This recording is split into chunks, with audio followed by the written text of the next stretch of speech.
La physique telle que nous la connaissons nous enseigne qu'il existe 4 états de la matière: solide, liquide, gazeux et plasma. Cependant, elle ne nous dit pas tout. En effet, certaines substances organiques peuvent présenter 2 états à la fois.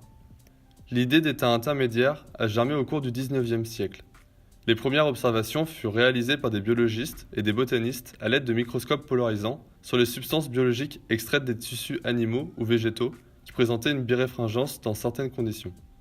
En 1888, l'Autrichien Friedrich Reinitzer et son collègue Lehmann, qui étudiaient les cristaux de benzoate de cholestérol, extraits des calculs biliaires, ont découvert qu'ils possédaient l'aspect caractéristique des cristaux lorsqu'on les observe sous lumière polarisée, mais qu'ils coulaient comme des liquides.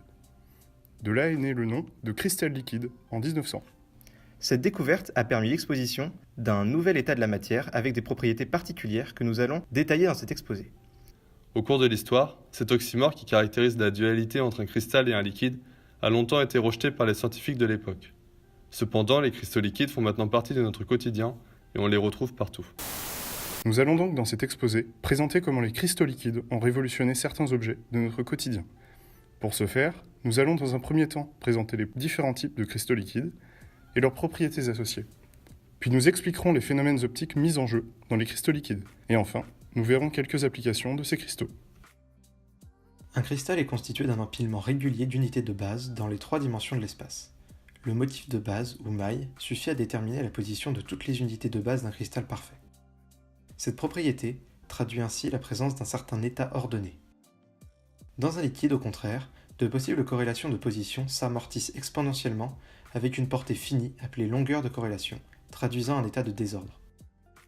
La plupart des cristaux liquides sont constitués de molécules organiques qui comportent au moins 2 parties différentes, par leur structure, l'une rigide et l'autre flexible, et par leurs propriétés, l'une hydrophile et l'autre hydrophobe. Les molécules globalement neutres peuvent posséder un moment dipolaire, ce qui permet de les assimiler à un dipôle électrique permanent. Les cristaux liquides sont caractérisés principalement par leur structure propre, appelée phase mésomorphe, qui en font des formes nouvelles de la matière. En effet, ils sont constitués de molécules allongées s'organisant en forme de clous parallèles les uns aux autres. De ce fait, et par diffraction au rayon X, on peut distinguer 3 grandes familles de cristaux liquides: les smectiques, les nématiques et les cholestériques. Dans la phase smectique, les molécules sont arrangées en couches orientées parallèlement les unes aux autres avec la même direction. Dans la phase nématique, les molécules sont orientées dans le même sens, mais sans former de couches comme précédemment. Les cristaux liquides nématiques peuvent réagir à un champ électrique lorsqu'une tension est appliquée, faisant ainsi varier la polarisation de la lumière. C'est une propriété qui est réversible. Dans la phase cholestérique, les molécules existent sous forme de couches parallèles les unes aux autres, les plans étant arrangés en spirale le long d'un même axe. Cet état est à l'origine d'un changement de couleur. Ainsi, certains cristaux liquides, bien qu'incolores eux-mêmes, vont réfracter la lumière, les traversant d'une certaine façon, et apparaître colorés.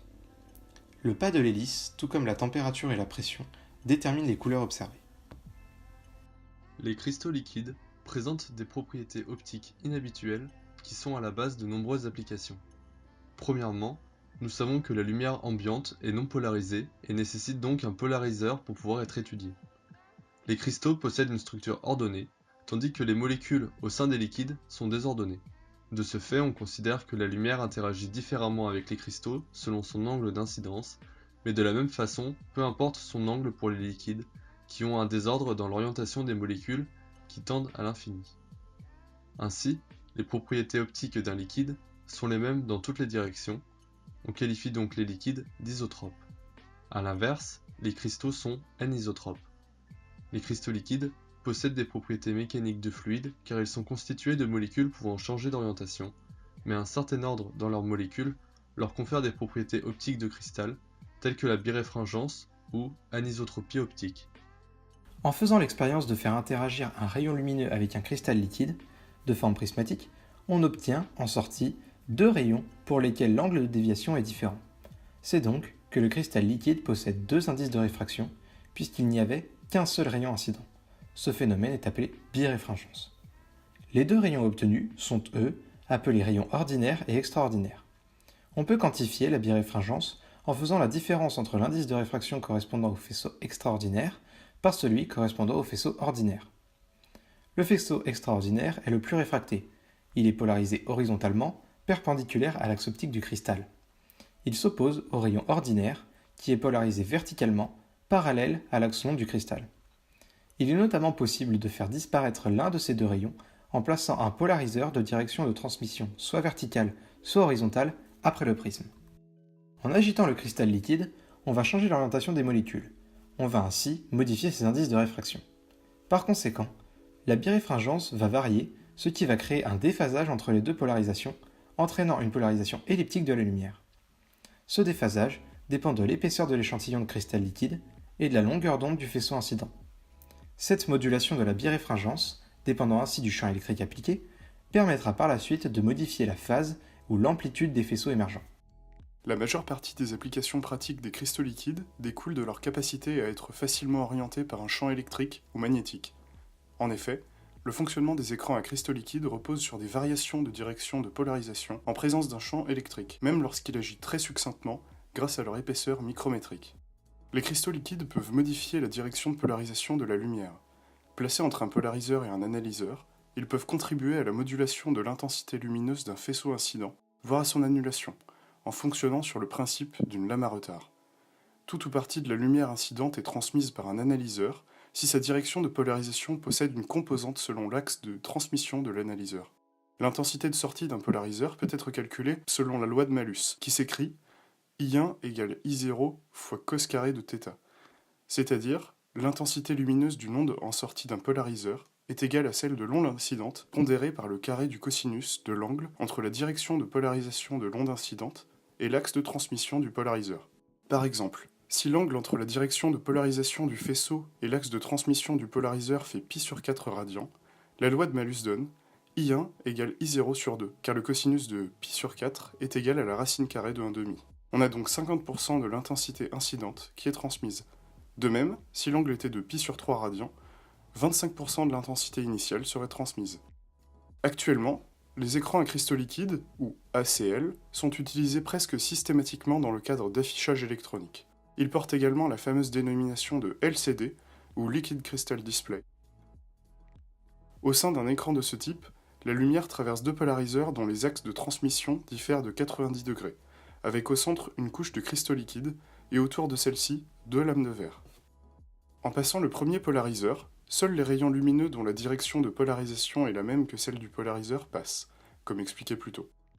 En l'absence de cristaux liquides, le deuxième filtre ne laisse passer aucune lumière. Il faut donc faire varier le plan de polarisation de la lumière entre les deux polariseurs, et c'est le rôle de la couche de cristaux liquides nématiques à structure hélicoïdale. À l'état de repos, les cristaux liquides font varier la direction de polarisation de 90 degrés, si bien que l'intégralité de la lumière transmise par le polariseur l'est aussi par l'analyseur. Lorsque l'ensemble est soumis à une différence de potentiel, le champ électrique généré change l'orientation des molécules des cristaux liquides. S'il est suffisant, il peut supprimer la structure en hélice des cristaux liquides, c'est ce qu'on appelle la transition de Frederiks. Dans ce cas, le plan de polarisation de la lumière n'est pas modifié par les cristaux liquides et aucune lumière n'est transmise par l'analyseur. Mais pour des valeurs du champ intermédiaire, en faisant varier la tension appliquée, l'ensemble transmet des intensités lumineuses non nulles mais inférieures à l'intensité incidente. Le plan de polarisation tourne et une partie de la lumière traverse le deuxième polariseur équipé d'un filtre couleur, conçu pour colorer la lumière polarisée. Par ce biais, on peut obtenir des affichages assez basiques en 7 segments, tels que ceux sur les réveils matins, les pèse-personnes et certains appareils de mesure physique. Pour un affichage plus précis, on utilise des pixels. Chaque pixel est formé de 3 petits éléments, tels que celui que nous venons de décrire, chacun doté d'un filtre coloré avec une couleur primaire, bleu, rouge ou vert. Par mélange de nuances de ces 3 couleurs, en faisant varier l'intensité de la lumière en sortie pour chaque élément du pixel, on peut obtenir n'importe quelle couleur du spectre visible. Un LCD à pixels résulte de l'addition de très nombreux pixels pour former un affichage précis et diversifié en couleurs. En résumé, les cristaux liquides permettent d'établir une continuité entre les états liquides et solides avec des propriétés particulières intermédiaires et une facilité d'utilisation qui permet de les retrouver dans un grand spectre d'applications. Mais ce nouvel état est à l'origine d'une nouvelle ère de recherche qui consiste à exploiter la topologie des cristaux liquides et ainsi former de nouveaux matériaux.